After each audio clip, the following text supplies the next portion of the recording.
Assalamualaikum Ibu Tia. Waalaikumsalam warahmatullahi wabarakatuh. Bagaimana kabar Ibu? Alhamdulillah kabar baik. Bagaimana Ibu Nunung hari ini? Alhamdulillah Pak Lesto Ibu. Begini, saya tuh mengajar, terkadang masih bingung apakah saya mengajar itu sudah sesuai dengan manusia gitu. Jadi saya ini kan mesti kalau Ibu keberatan tidak kalau misalkan pas saya ngajar terus Ibu atau lihat kan proses pembelajaran saya gitu. Jadi Bu Nunung ingin ada yang mungkin melihat ya atau mensupervisi bagaimana Bu Nunung di kelas itu. Berarti pada pertemuan ini tujuan kita adalah Bu Nunung berharap saya harus melihat mensupervisi kegiatan pembelajaran di kelas. Seperti itu ya Bu Nunung ya. Baiklah Bu Nunung, berarti di dalam observasi nanti supervisi yang saya lakukan, apa yang harus saya lihat dari pembelajaran yang dilakukan Bu Nunung. Jadi fokusnya seperti apa gitu kan supaya nggak kemana-mana kan ya. Anda silakan. Jadi gini Bu, fokusnya ke yang khususnya ke kompetensi pedagogis. Misalkan dilihat rancangan pembelajaran yang saya buat, kemudian pelaksanaan pas pembelajarannya apakah sudah sesuai dengan rancangan yang saya buat sebelumnya, kemudian evaluasinya juga pembelajarannya apakah sudah sesuai, dan apakah proses pembelajaran yang saya lakukan itu bisa mengembangkan potensi peserta didik atau tidak gitu. Berarti fokus ke sana gitu. Berarti lebih kepada kompetensi pedagogik dari Bu Nunung. Satu yang pertama yaitu tentang perencanaan pembelajarannya, kedua kegiatan di dalam kelas, kemudian evaluasinya, dan tentang apakah pembelajaran itu mengembangkan peserta didik atau tidak. Terkait dengan rencana tersebut, sejauh ini memang di kelas yang akan Bu Nunung masuk itu, yang nanti kelas apa itu? Kemungkinan di kelas 7 aja tuh, kelas 7A, Di kelas 7A. Rencananya di kelas 7A ya. Oke, di kelas 7A sejauh ini yang Ibu Nunung tahu, apakah memang ada permasalahan spesifik gitu yang sehingga di sini nih harus supervisinya gitu. Jadi sebenarnya anak-anak digital itu punya potensi dalam pembelajaran, khususnya pelajaran seni budaya, tetapi kelemahannya yang saya lihat mereka kurang berani mengutarakan apa yang mereka ketahui gitu. Ketika saya pancing dengan pertanyaan-pertanyaan dengan apa, mereka seolah ragu untuk menjawab. Jadi suasana kelas itu tidak terlalu aktif, pembelajaran itu agak vakum gitu. Jadi kita sebagai guru harus benar-benar memancing, merangsang supaya mereka mau mengungkapkan apa yang ada dalam pikiran mereka tentang materi tersebut. Itu permasalahannya, sehingga saya tertarik di kelas itu gitu. Dan kalau dalam ini kalau saya nyambung sekali ya dengan mengembangkan potensi peserta didik, karena mereka punya potensi, tetapi sekolah mereka itu tidak percaya diri untuk menyampaikan. Iya, siap. Terima kasih sekali, itu merupakan sebuah langkah yang sangat bagus untuk menggali potensi itu. Kita lanjutkan dengan rencana sih yang akan Ibu laksanakan nanti di kelas. Seperti apa kegiatan pembelajarannya? Tadi kan sudah di kelas 7H ya. Di kelas 7H. Berapa jumlah siswanya ada di sana? 32 siswa. Heterogen ya Bu ya? Ada laki-laki perempuan. Ada perempuan. Oke, berikutnya kira-kira model apa, materi apa yang akan disampaikan pada kegiatan pembelajaran? Jadi materi itu sekarang sudah mengacu pembuatan atau penciptaan gerakan kreasi. Jadi kita menggunakannya proses model pembelajaran proyek PJBL ya. Jadi di awal kita sepakati dulu jadwal pembelajarannya, artinya pertemuan ke-1 kita bikin ini, pertemuan kedua kita ini. Jadi sebelum sampai ke penciptaan gerakan itu ada langkah dan tahapan yang harus dikerjakan dulu sama anak-anak gitu. Ke modelnya adalah PJBL gitu ya. Mungkin ada sarana atau media yang disiapkan oleh Ibu atau anak-anak di mana itu? Memanfaatkan kostum atau benda yang ada di rumah dijadikan kostum secara kreatif. Boleh menggunakan senja juga itu kalau sudah begini, kalau Melayu begini kan variasinya itu saya memberikan keluasan mereka untuk berkreativitas. Nah, setelah kostum juga boleh ditambahkan pelengkap kostum seperti boleh aksesoris kepala atau gelang-gelang atau aksesoris di dada, kalung. Nah, itu kan masuk ke kostum, tapi masih bukan perlengkapan kostum. Jadi kalau kostum sendiri itu hanya dikenakan, sedangkan kalau perlengkapan kostum figure mereka bikin sendiri dari mana? Tadi rencana pembelajaran yang Ibu sampaikan itu kan terdiri dari beberapa kali pertemuan. Yang pertemuan kita besok akan melihat sampai yang mana ini? Kebetulan besok kita sudah sampai ke pembuatan properti dan kan harus ada perlengkapan busana termasuk kostum tadi yang dan juga ada properti. Anak-anak harus paham bedanya perlengkapan kostum sama properti. Kalau perlengkapan kostum itu dikenakan, dipakai oleh penari dan penari seperti aksesoris kepala, gelang, terus kalung dan sebagainya, itu kan dipakai. Kalau properti itu mereka bawa tapi harus pakai penunjang, misalkan kipas, kan itu dipegang aja ya, tombak kayu gitu atau buat tulis-tulisan, semuanya itu inovasi, ada yang aslinya gitu.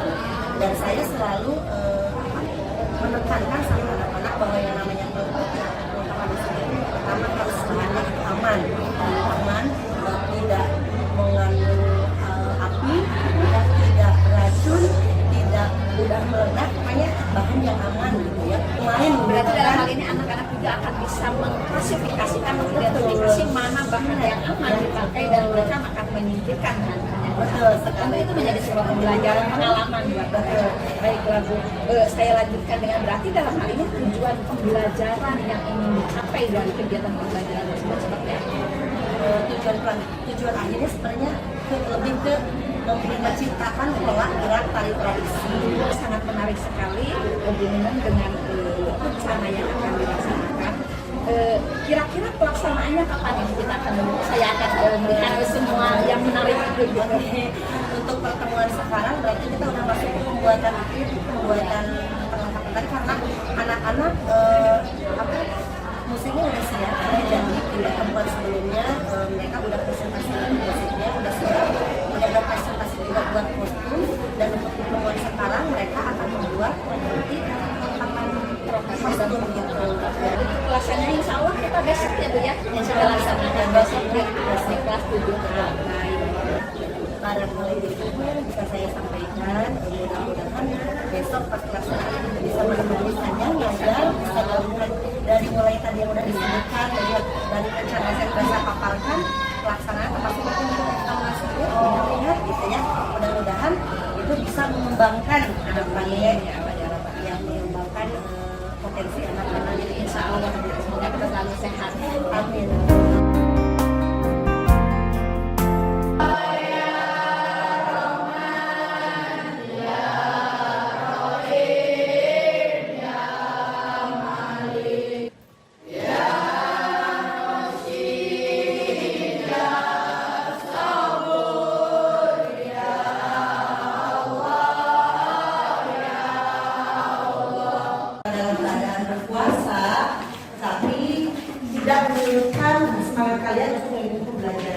Di beberapa pertemuan kemarin ya, kita sudah mempelajari yang namanya unsur pendukung tari ya. Ada apa aja unsur pendukung tari itu? Yang pertama adalah musik, yang kedua baju itu apa? Tata busana, kemudian make up atau tata hias, kemudian tata panggung. Ada lagi? Tata lampu, properti atau perlengkapan tari. Yang dua disesuaikan dengan musiknya, disesuaikan dengan kostumnya, disesuaikan dengan kebutuhan kelompok masing-masing. Baik, sebelum kita lanjutkan ada yang ditanyakan dulu.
Daerah Aceh ya, itu bunga jengpa. Oke, itu bahannya dari kata sama Saya terinspirasi baru ini dari Riau karena salah satu dari lagu tari saya yaitu Soleram berasal dari Riau. Kami memilih aksesoris. aksesoris ini karena di pengiring lagu yang kami gunakan ada lagu Sajojo yang berasal dari kami terinspirasi kami memakai lagu yang berasal dari Sunda. Lagunya itu lagu daerah Sunda ya. Buat bahan khas dari daerah Sunda. Dari bahan apa aja itu dibuatnya? Karton, kertas, Merah putih, merah putih sama kertas. Oke. Perlengkapan busana yang berbeda-beda. Semuanya disesuaikan dengan instrumen pengiring tali yang nanti akan kalian buat ya. Ya, sehingga disesuaikan dengan kostumnya, disesuaikan dengan lagunya. Oke. Bagaimana menyenangkan tidak membuat aksesoris? Menyenangkan. Oke. Ya.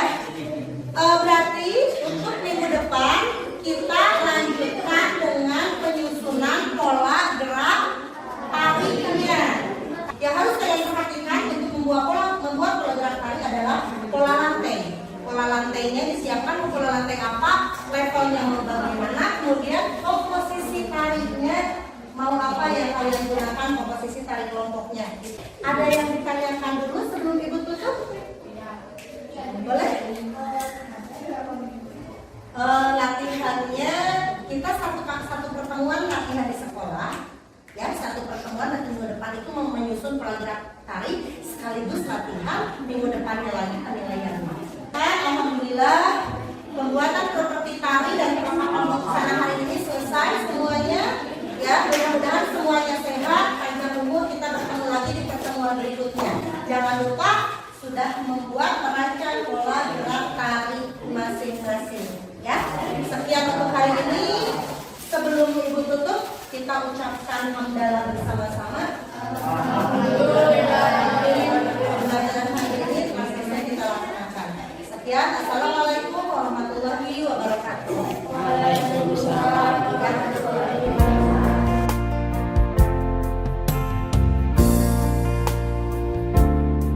Assalamualaikum warahmatullahi wabarakatuh. Ibu. Waalaikumsalam Bu Nunung. Selamat pagi. Apa kabar hari ini, Bu?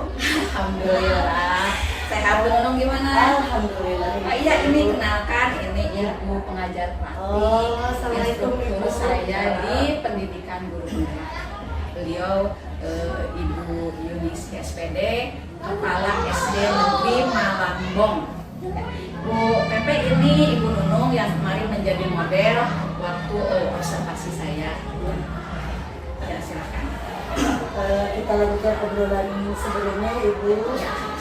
Bagaimana hasil pengamatan Ibu mengenai proses pembelajaran yang telah saya lakukan tempoh hari? Iya.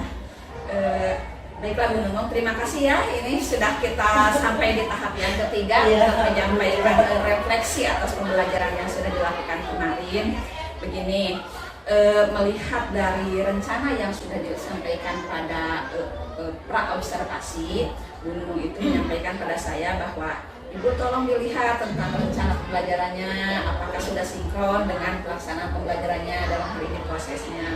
Kemudian melihat juga tentang kegiatan evaluasi atau dalam hal ini penilaian pada peserta didik. Kemudian apakah pembelajaran itu sudah mengembangkan potensi peserta didik gitu ya. Kemudian saya amati sepanjang kegiatan pembelajaran yang kemarin, secara umum semuanya sudah sesuai dengan yang Bu Nunung sampaikan sebelumnya.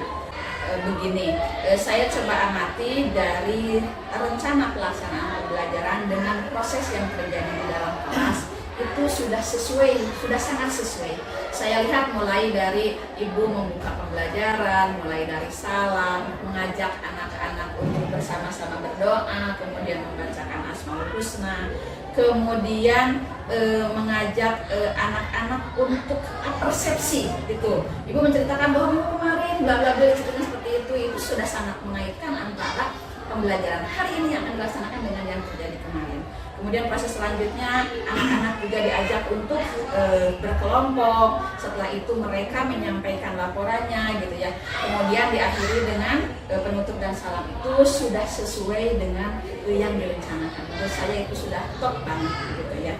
Kemudian yang berikutnya di dalam kegiatan proses pembelajarannya tadi saya melihat ada kan anak-anak dibagi kelompok tuh sini gitu ya, meriung gitu ya, berkumpul bersama teman-temannya.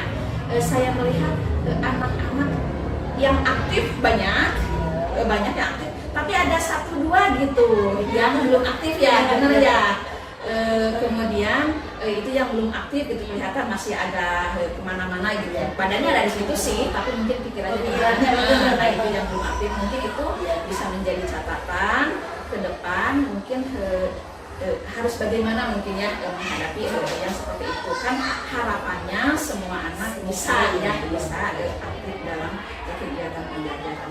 Kemudian evaluasi penilaian yang Ibu lakukan, saya lihat untuk kali ini sepertinya baru pada penilaian formatif ya, karena pada proses ya itu sudah tepat sekali, karena kan ini merupakan rangkaian pembelajaran, ini merupakan rangkaian dari beberapa kali pertemuan di mana nantinya akan ada penilaian sumatif di pertemuan yang terakhir untuk melihat hasil proyek dari anak-anak tersebut. Jadi itu nanti prosesnya pada penilaian sumatif ya. Oke, berarti yang kemarin betul baru pada penilaian formatif saja, bukan proses bagaimana anak-anak bekerja di situ. Kemudian yang selanjutnya, apakah pembelajaran tersebut mengembangkan potensi peserta didik? Kalau menurut saya itu pembelajaran yang sangat mengembangkan anak-anak gitu ya. Tadinya awalnya saya berpikir bahwa tiap kelompok itu mungkin akan membuat properti untuk menari itu hampir sama gitu. Ternyata disparitasnya sangat tinggi gitu, bahkan hampir tidak sama sekali gitu. Kalau menurut saya itu benar-benar menggali potensi yang ada pada diri peserta didik, di mana kelompok saya makan ini jadi harus begini, sementara kelompok ini mah saya makan itu jadi harus begitu gitu. Jadi kalau menurut saya itu sudah benar-benar mengembangkan potensi peserta didik kayak begitu ya. Saya melihat kompetensi sosial dan kompetensi kepribadian Bunung itu oke banget gitu ya.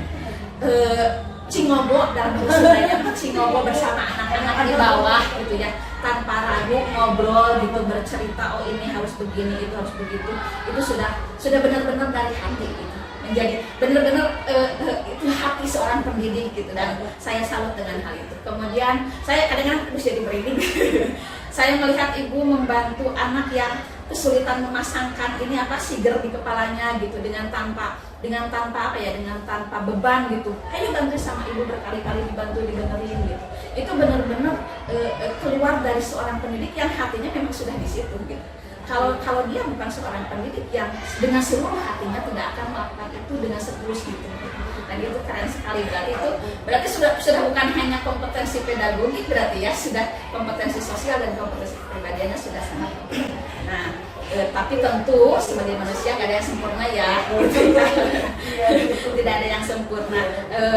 Di akhir pembelajaran mungkin ini kayaknya kelewat aja ini, karena kalau saya lihat di RPP-nya itu sudah ada gitu ya.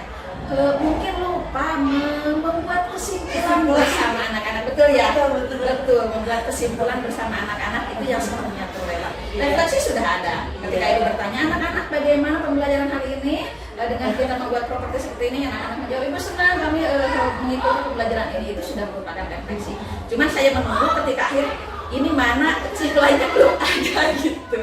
Sepertinya iya udah habis gitu, jadi malah lupa gitu. Oke. Barangkali itu mungkin yang menjadi catatan bahwa dari pembelajaran belum ada kesimpulan yang disampaikan. Nah itu hasil pengamatan saya Bu. Sekarang setelah Ibu mendapatkan umpan balik dari saya, kira-kira bagaimana dari Ibu Nunung sendiri? Alhamdulillah, terima kasih ya Ibu, karena sudah menemani saya kemarin melihat proses pembelajaran saya di kelas, sehingga yang awalnya saya kan masih kebingungan, aduh saya ini mengajar sudah sesuai tidak dengan rencana saya, harus terus kemampuan pedagogik saya sudah tercapai belum ketika saya mengajar gitu. Ketika ibu kemarin sudah mengamatinya dan sekarang sudah ngobrol dengan saya sangat berterima kasih sekali. Ibu sudah memberikan masukan kepada saya mengenai proses pelajaran saya, dan mudah-mudahan kedepannya saya bisa lebih meningkatkan lagi kemampuan baik pedagogik saya, sosial saya mungkin dalam mengajar, dan mudah-mudahan proses pembelajaran itu bisa meningkatkan, lebih menggali potensi anak didik saya gitu mungkin. Iya, baik. Sami-sami Bu, saya juga mendapatkan pengalaman yang sangat indah gitu dengan pembelajaran yang Ibu lakukan kemarin. Saya sangat senang sekali melihat anak-anak begitu enjoy. Dia belajar bukan terpaksa gitu, belajar dari hatinya gitu. Ruhnya berada di situ, badannya berada di situ, berarti semuanya benar-benar dalam track gitu. Berarti kedepannya setelah yang saya sampaikan ini, pengembangan yang Ibu rencanakan adalah akan berusaha untuk terus meningkatkan kemampuan pedagogik, kemudian step-step pembelajaran juga untuk mudah-mudahan tidak ada yang terlewat lagi ke depannya, barangkali demikian. Begitu barangkali Ibu Nunung, refleksi atau umpan balik yang bisa saya sampaikan kepada Ibu Nunung. Mohon maaf sekali jika ada apa yang saya sampaikan sok tahu gitu. Tidak, itu sangat bermanfaat buat saya, Bu. Oke, baik teman-teman, demikian Bu yang bisa saya sampaikan. Terima kasih ya sudah bersama-sama kita belajar untuk meningkatkan kemampuan ini.